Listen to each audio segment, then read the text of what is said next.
Shalom saudara-saudaraku yang dikasihi, damai sejahtera untuk kita semua. Nah saudara, mungkin dalam kehidupan ini banyak hal yang terjadi. Banyak hal yang tidak enak, banyak hal yang mengecewakan. Bahkan ketika kita menjalaninya, orang-orang terdekat pun mengecewakan kita. Atau orang-orang yang sudah kita anggap sudah hebat, sudah dia mendukung kita dengan luar biasa, dia support kita dengan luar biasa. Tiba-tiba dia menjauhi kita tanpa alasan dan tanpa ada kabar. Tetapi saudara, di sanalah kita harus berpikir yang positif. Di sanalah kita meletakkan iman kita sebagai orang percaya bahwa semuanya yang ada ini semuanya akan sirna. Persahabatan pun bisa akan hancur ketika kita tidak berpikir positif. Persahabatan pun akan bisa rontok ketika kita tidak mampu mengendalikan emosional kita dalam jalur yang positif. Maka saudara, mari kita belajar untuk berpikir yang positif, sehingga kita memperkatakan hal-hal yang baik, sehingga orang yang mendengarkan perkataan kita tidak tersinggung dan tidak mengalami sebuah kecongkakan dalam hati kita, sehingga kita memberikan sesuatu kepada orang penuh dengan cinta dan mesra. Jadi saudara, dalam menjalani kehidupan banyak tantangan hidup yang harus kita jalani, banyak hal-hal yang harus kita pelajari, banyak hal-hal yang harus kita lakuin terus menerus di bawah kendali firman Tuhan. Sebab ketika seseorang bergantung penuh kepada Tuhan, ada satu kehebatan besar di sana, ada kekuatan besar di sana yang mampu mengubah yang tidak mungkin menjadi mungkin. Sebab ketika kita melihat tokoh-tokoh besar di dalam Alkitab, kita melihat Musa, dia membawa Israel keluar dari Mesir. Dia harus disertai oleh Tuhan dengan luar biasa. Dia mempunyai pemikiran-pemikiran yang positif, dia mempunyai pemikiran hati yang positif, sehingga ketika bangsa Israel memberontak kepada Musa, mungkin Musa mengalami masalah yang besar. Orang yang dekat dengan dia, bangsanya sendiri, orang yang sudah diperjuangkan, melawan dia. Mungkin dalam hatinya Musa berontak terhadap Tuhan tetapi Musa tidak melakukan hal itu. Bahkan dia datang kepada Tuhan, dia berdoa kepada Tuhan supaya Israel diampuni oleh Tuhan. Itu adalah ciri-ciri hati yang luar biasa, di dalamnya ada kasih yang begitu dahsyat. Begitu juga dalam menjalani kehidupan ini, Bapak Ibu Saudara, kita semua anak-anak muda. Mungkin orang-orang yang mengecewakan kita adalah cara Tuhan untuk membentuk kita menjadi sebuah pribadi yang tanggung. Sebab Alkitab mengatakan manusia menajamkan besi, manusia menajamkan manusia.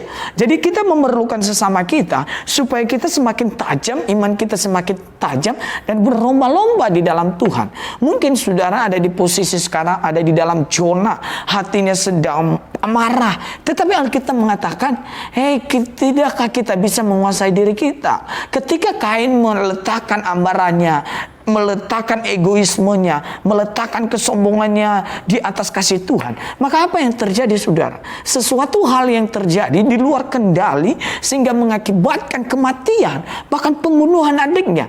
Tuhan sudah berbicara kepada Kain dan sudah menegur Kain. Karena Kain sudah tidak bisa menggunakan pikiran yang positifnya. Dia dikuasai oleh hawa nafsunya, dia dikuasai oleh roh amarahnya, sehingga dia bisa membunuh adiknya. Demikian juga kehidupan kita ketika kita tidak bisa mengendalikannya, saudara.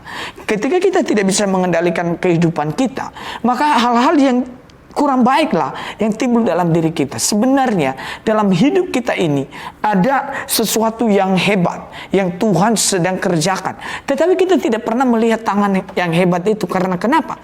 Karena kita dibelenggu oleh pemikiran-pemikiran yang bertentangan dengan Tuhan.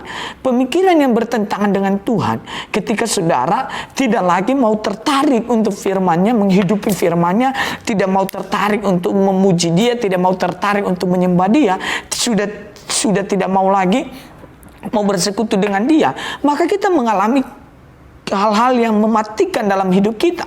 Kita tidak akan mengalami terobosan yang baru.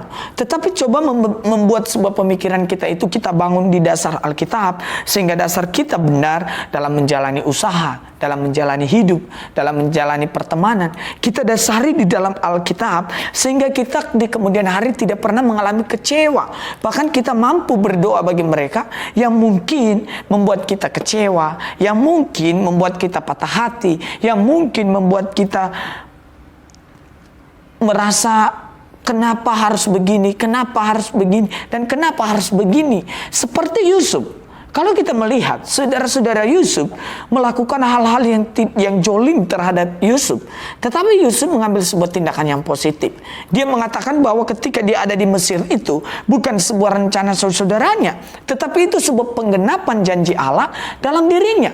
Mungkin saudara sedang dikucilkan di dalam komunitas saudara, mungkin saudara sudah tidak dianggap dalam komunitas saudara, tetapi imanilah seperti Yusuf, bahwa dia berkata menggenapi janji Allah. Mungkin saudara di dalam pergaulan itu tidak bertumbuh, sehingga kita harus mencari Allah di tengah-tengah pergumulan yang dahsyat itu.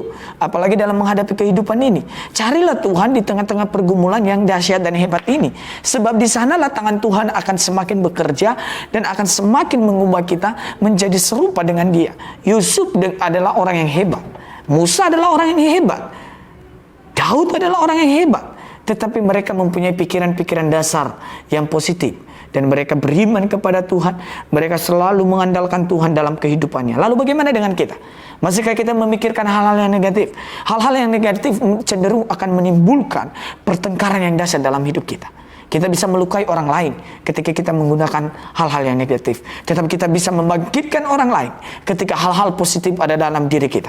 Mari kita sebagai orang-orang yang Tuhan kasih, mari kita terus berjalan dalam pikiran-pikiran yang positif, sehingga hidup kita semakin hari semakin berkenan kepada Tuhan Yesus Kristus. Tuhan memberkati kita semua. Shalom.